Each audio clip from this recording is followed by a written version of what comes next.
Every now and then, a car maker will come out with what it calls a game-changing vehicle. Well, this is unquestionably the very car for Volvo. It's the new XC90.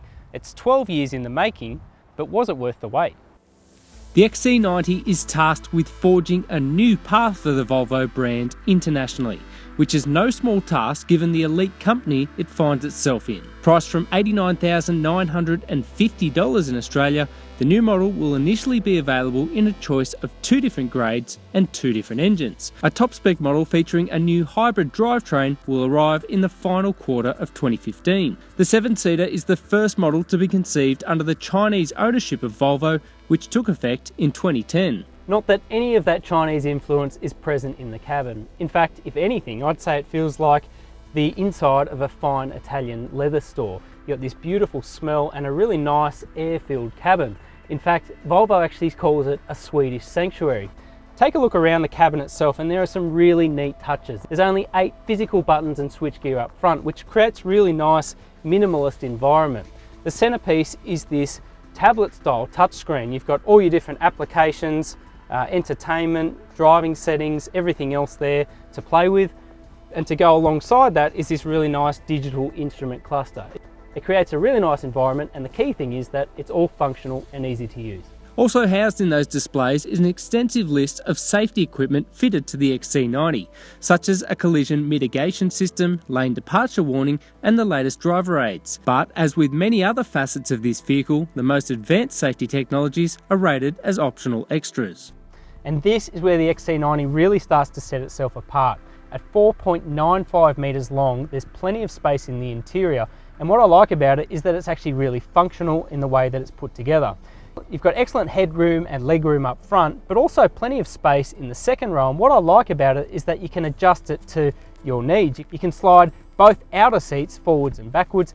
Add to that the fact that you've got rear air vents at both the eye level and the knee level, and it makes for a very comfortable package. In fact, the company says anyone up to 170 centimetres tall can sit in the rear 2 pews. The other really neat function for the XC90 is its inbuilt child booster seat.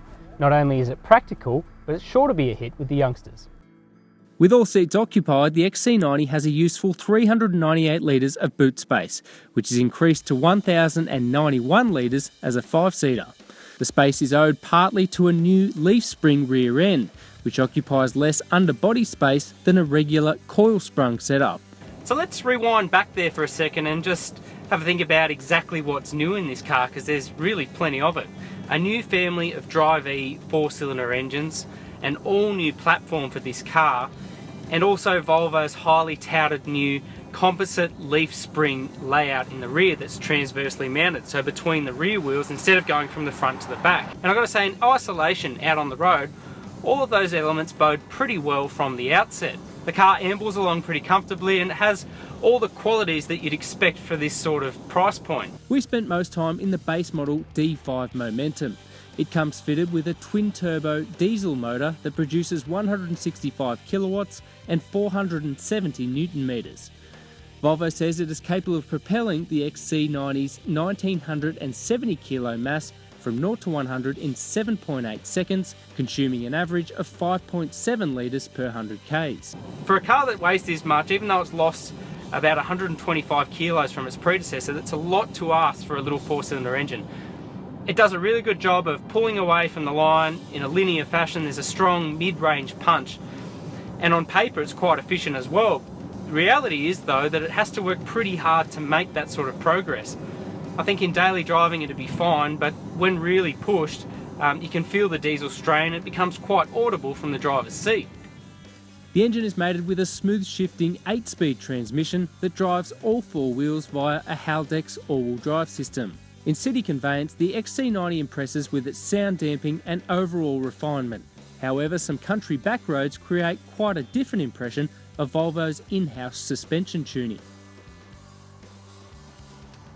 The main downfall for this car really is that new leaf spring layout. On paper, it does read really well. As we mentioned, it liberates quite a lot more rear space, especially for that rear seat. On the road though, it equates to a very brittle and sometimes sharp ride. On B-grade country roads that I'm on at the moment, in particular, you feel like the car's never really settled. Over little patchwork stuff, it just feels busy all the time. and then you hit bigger, sharper bumps in the road, you can actually feel them thud through the cabin, particularly in the rear. Now the immediate trade-off for that would normally be a really sporty ride, much like BMW's X5, but the XC90 in that regard is really middle of the road. It's neither overly sporty, but it's not really that good in terms of overall compliance either. So you're not really getting, the beneficial trade-off that you might think you're going to get. In terms of everything else, well, the steering's quite well weighted. It's got a nice on-centre feel. It feels quite stable at high speeds. It sort of lacks some of the feel that you're after though, through faster bends. And the front wheels tend to push a little bit wide when you're really pushing on. There are a couple of ways to get around that harsh ride though. One is to lower the wheel size. We found a huge difference in the ride quality when on 20-inch wheels against 19-inch. The smaller wheels really take the edge out of bumps. The ride is far less busy, but it's still noticeably firm. And that's where Volvo's optional air suspension system could be a worthwhile investment. It does a really good job of taking the edge out of bumps, and compared with the standard suspension, it's almost chalk and cheese. It feels much more livable.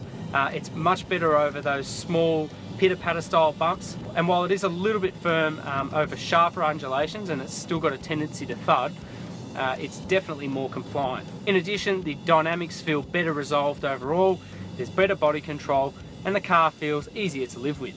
The XC90 brings some strong incremental improvements over its predecessor, and while you're paying more for the product, it feels better polished across most areas. The problem for Volvo is that there are 5 or 6 other products in this category that do the exact same thing. And where Range Rover stands for off-road versatility and BMW stands for on-road dynamics, Volvo's really middle of the road. They're really touting the safety card more than anything else.